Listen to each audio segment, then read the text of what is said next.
There was 5 of us that were abused altogether within the family that we know of. And since reporting it, we've all been really supportive of each other. So I would have terrible nightmares, but I'd wake up really, really distraught. But I had to deal with that myself. I couldn't tell my parents because they didn't know. And I think that was really, really difficult for me, because when you wake up, you just want your mummy or your daddy to say it's only a nightmare, everything's okay. And I didn't even get the chance to have that. I kind of comforted, and I wanted to actually make myself fat. That was my thinking growing up. If I'm fat, then I won't get any male attention. As I was getting older, things just kept getting worse because the way it was affecting you. And I suppose looking back, I don't know what. I think I've never had a life since being 11, because you don't know what life could have been like if it didn't happen, because you don't know. I think I grieve for that because I don't have the childhood that I should have had. Once I reported it, it was like as if it was taken out of my hands and as if it kind of weight's been lifted. I had shared it and I was believed by the police. And that's a big thing, to know that the police believe you and to tell us that they could go to another country and bring them back. And that gives me hope for other people as well, that if your abuser's in another country, that doesn't mean to say they're safe. It really was horrendous, because it took 8 years to actually find them and extradite them, and then another 6 months later before the trial.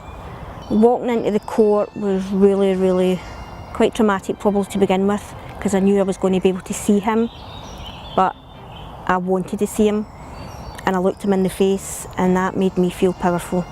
That made me feel that he didn't have the power over me anymore, and that was amazing.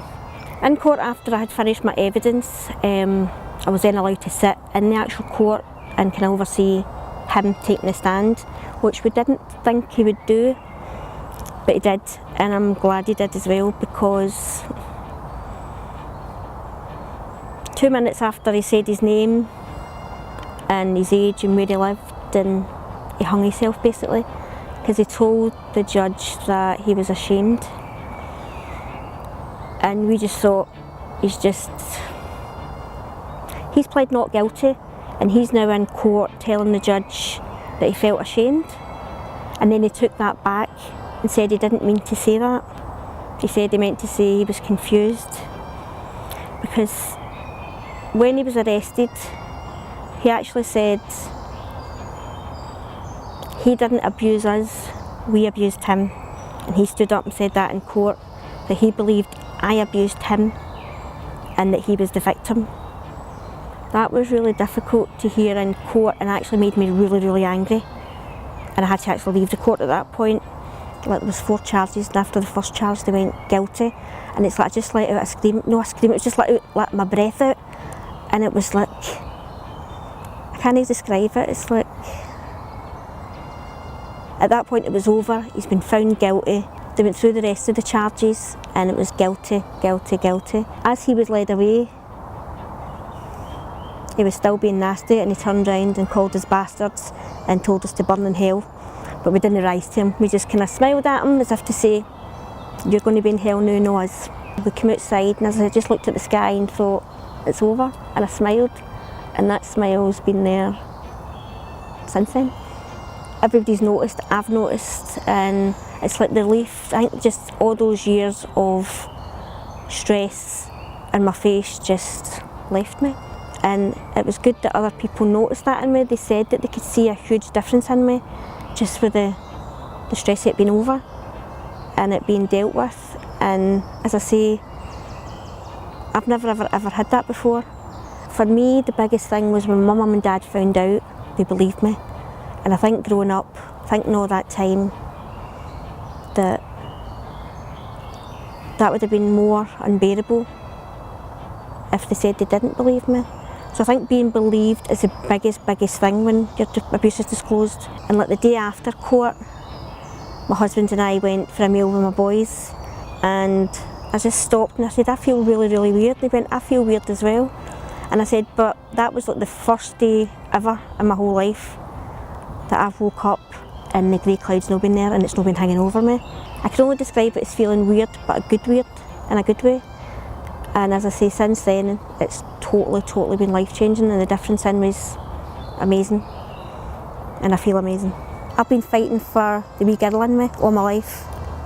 and I've not been thinking of the adult self, I've always been thinking about the tiny myself, and it's as if my wording is I've managed to let them rest in peace, if that makes sense. And for me to be able to think of myself as the adult me that's been abused, and that's helped to be able to put the 6-year-old and 11-year-old to sleep, because I've got justice for them now, and I can think and concentrate on myself and know that I'm worth more than what he's made me feel growing up, and that's life changing. I don't want myself to change the kind of person I am.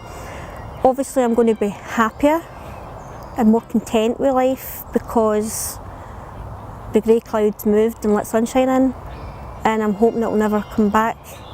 Obviously it'll never go away, but you can learn to live now putting it behind and hopefully never think about it again or never let it affect you again. Obviously nobody can say that will happen, but no, I'm positive that life's more positive for me now and I'm happier, and as I say, I'm looking forward to the rest of my life. And if my story helps other people, if they're obviously maybe not been able to report abuse or been through a court case, that for me the court case, the abuse and the court case and it finalising it, being over, has been totally life changing. I felt happier than I have done probably all my life, and that's amazing, and I just want other people to experience that as well.